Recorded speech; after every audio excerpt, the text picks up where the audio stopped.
여러분 오늘은 토트넘이 어떠한 방식으로 프리시즌을 풀어갔고 어떠한 모습이 달라졌는지 그걸 한번 알아보도록 하겠습니다. 네, 여러분 안녕하세요. 쭈쭈 채널입니다. 오늘은 제가 한번 그 프리시즌이 이제 거의 다 끝난 시점에서 토트넘의 앞으로 향방과 어떤 방향으로 시즌을 이끌어 나갈지, 프리시즌은 어땠는지 한번 알아보도록 하겠습니다. 먼저 뭐 사적인 얘기를 잠깐 하자면요, 친구들이나 뭐 주변에 아는 분들이 슈갈모인 분들이 꼭 이렇게 말을 하는 사람들이 있습니다. 그 토트넘 아직도 그 강등권 팀을 좋아하냐, 이 강등된 거 아니냐라는 이야기를 많이 합니다. 하지만 이제 토트넘은 좀 달라졌습니다. 어떠한 방향으로 달라졌고 데제르비가 어떠한 방향으로 팀을 이끌었는지 오늘 한번 말씀드리도록 하겠습니다. 먼저 이 경기 선발 라인업은 킨스키부터 출발을 해서 데넷이 바네케가 센터백 조합을 이뤘고 로버트슨과 그레이가 양쪽 백을 담당했습니다. 먼저 키퍼랑 수비진부터 말 먼저 해볼게요.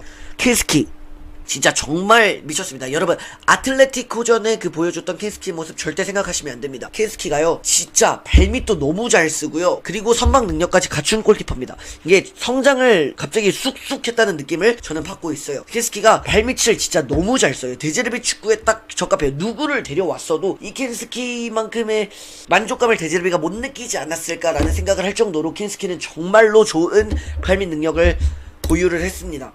원래 좋은 발밑 능력을 보유를 했지만 이게 데제르비 축구에 들어오면서 더 두각이 나타났던 것 같아요. 그리고 로버트슨과 세네시, 바네케, 그레이 쪽을 말씀을 드려볼게요. 먼저 세네시와 바네케, 이게 진짜 제가 데제르비라면은 바네케 선수를 칭찬을 안 할 수가 없을 것 같아요. 바네케가 그 수비적인 능력뿐만 아니라 그 빌드업적인 축구 여러 방면을 봤을 때 바네케의 영입은 진짜 로메로 한 명을 보내고 로메로 두 명을 데리고 온 느낌의 영입이었다라고 생각을 하시면 좋을 것 같습니다. 그러니까 로메로랑 스타일이 어느 정도 다른 부분이 있기는 하지만 바네케라는 선수가 정말 완벽하다라고 저는 느껴져요. 그러니까 브라이튼이 이 가격에 바네케를 보낸 거면 브라이튼은 진짜 너무 싼 가격에 보낼 정도로 바네케의 활약은 너무 좋았습니다. 그리고 마르코스 세네시, 확실히 빌드업적인 부분에서 안정적입니다. 스피드 뭐 그런 안정감은 반더벤보다 조금 덜한 거는 사실이에요. 그러나 그 빌드업적인 부분에서 세네시 굉장히 안정적이었습니다. 바네케랑 같이 나왔을 때의 모습이 굉장히 좋았던 것 같아요. 그러나 내가 감독이라면 안정감의 반더벤을 선택하냐, 발밑의 세네시를 선택하냐인데,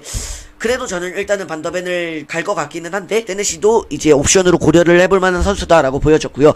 자, 로버트슨, 제가 라이브 때 구독자님들이랑 이야기했던 게 뭐가 있냐면은 로버트슨의 크로스가 진짜 말이 안 된다라는 거였거든요. 우도기가 계속해서 진짜 들어눕는 상황에서 이 로버트슨이 수비적인 부분이나 이런 크로스적인 부분에서 이런 부분을 보여줬을 때 로버트슨이 저는 데제르비 축구에서 생각보다 높이 안 올라갈 수도 있을 것 같다라는 생각을 했는데 생각보다 높이 올라가기도 했고요. 로버트슨 선수 굉장히 괜찮았어요. 그래서 아마 개막전 선발은 로버트슨이 나오지 않을까라고 생각을 해요. 우도기가 연말까지 복귀를 미룰 수도 있는 상황이라고 이야기를 하고 있기 때문에 로버트슨이 아무래도 선발을 나와서 경기를 이끌어가지 않을까라고 생각을 하고, 지금 상황을 보면은 우선은 우도기가 부상을 당한 상황, 스펜스를 판 상황에서 로버트슨 말고는 왼쪽 백을 볼 수 있는 선수가 단 한 명도 없습니다. 물론 반더벤이나 그레이가 그 자리를 땜빵으로 대체할 수 있긴 하지만 완벽한 그 자리를 소화할 수 있는 선수는 전혀 없는 상태입니다. 그러다 보니까 로버트슨이 최대한 체력도 끌어올려야 되고 경기력적인 부분에서 완성을 해야 되는 상황인데, 아무래도 로버트슨이 우도기를 복귀해도 선발 자리를 아마 많이 뛰지 않을까라는 생각을 가지고 있습니다. 그리고 아치그레이 같은 선수를 보면 저는 일단 이 자리의 그레이는 만족감을 가지고 있습니다.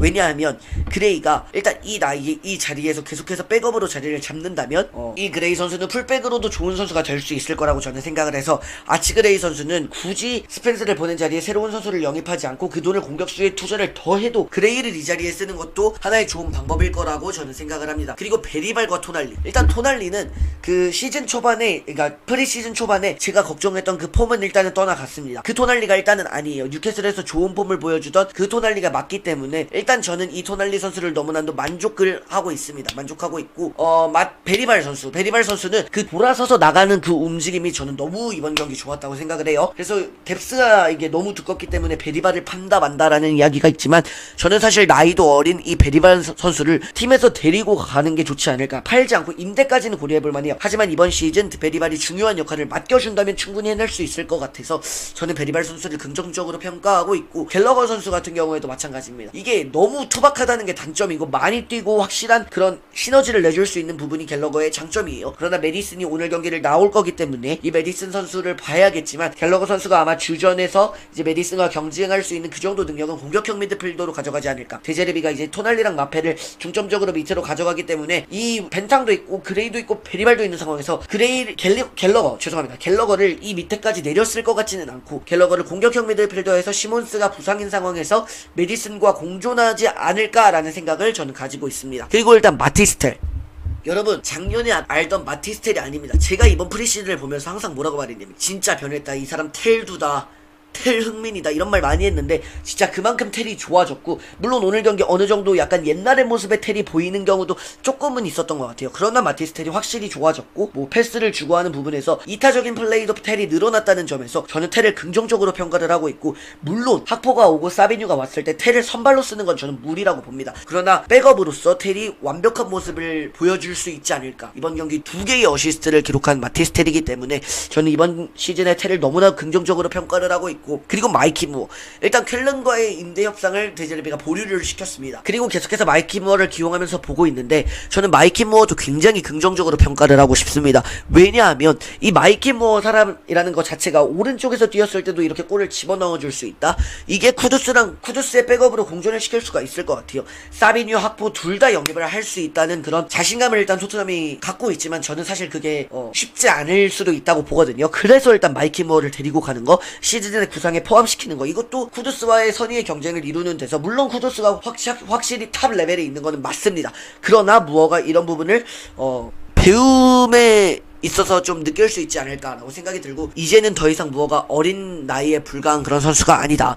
그리고 히샬리송 같은 경우에도 골은 넣었지만, 죄송하지만 히샬리송은 이제 히샬리송이건 솔랑케던 둘 중에 한 명만 남기고 팔고, 이제 미카우타제나 발로건, 티아우 이런 선수들, 어쨌든 스트라이커는 무조건 보강이 필요한 자리다. 이게 일단은 가장 먼저 보강이 이루어져야 되는 자리다. 학포가 와서 뛰던 어떻건 그건 다 중요하지 않고 일단은 스트라이커 자리에 뛸 수 있는 선수를 영입을 해야 된다라는 게 토트넘이 가장 중요했던 것 같고, 이 프리시즌을 보면서 제가 느꼈던 거는 이 데제르비라는 사람 자체가 팀을 바꿔 놓았고, 일단 그 프랭크 트모시는 일단은 버리도록 하겠습니다. 생각해서 지워버리고, 일단 투도르랑 프랭크 버리고 데제르비의 이 사랑스러운 모습을 조금 느낄 수 있지 않았나라고 생각이 들고요. 아마 이제 오늘 경기에 메디슨, 쿠두스, 마페, 반더벤 나올 수 있으면 나올 거고, 단소, 포로 이런 선수들을 아마 볼 수가 있을 거예요. 쿠두스 뭐 이런 선수들 볼 수 있을 거예요. 그런 부분에서 조금 긍정적으로 볼 수 있었으면 좋겠습니다. 이제 시즌이 얼마 안 남았으니까 토트넘이 어떤 색깔로 확실한 시즌을 보여줄지, 그리고 브렌트포드가 이 프라이프루크와 친선 경기에서 7대0으로 이겼더라고요. 브렌트포드전을 또 잘 준비해야 하는 데제르비의 그런 임무가 오늘 경기에서도 보여지지 않았나. 그리고 굉장히 긍정적인 모습을 보여줬다. 진짜 한마디로 그냥 개잘해요. 그냥 말할 게 없습니다. 자, 토트넘이 완벽한 모습, 물론 우승 경쟁까지는 어려울 수 있겠으나 4위권, 챔스권을 도전할 수 있는 토트넘의 모습, 유럽 대항전을 나가지 않는 상황이기 때문에 더 보여줄 수 있겠다라는 생각을 가지게 해주는 프리시즌이었습니다. 프리시즌 굉장히 잘 봤습니다. 감사합니다. 구독, 좋아요 눌러주십시오. 감사합니다.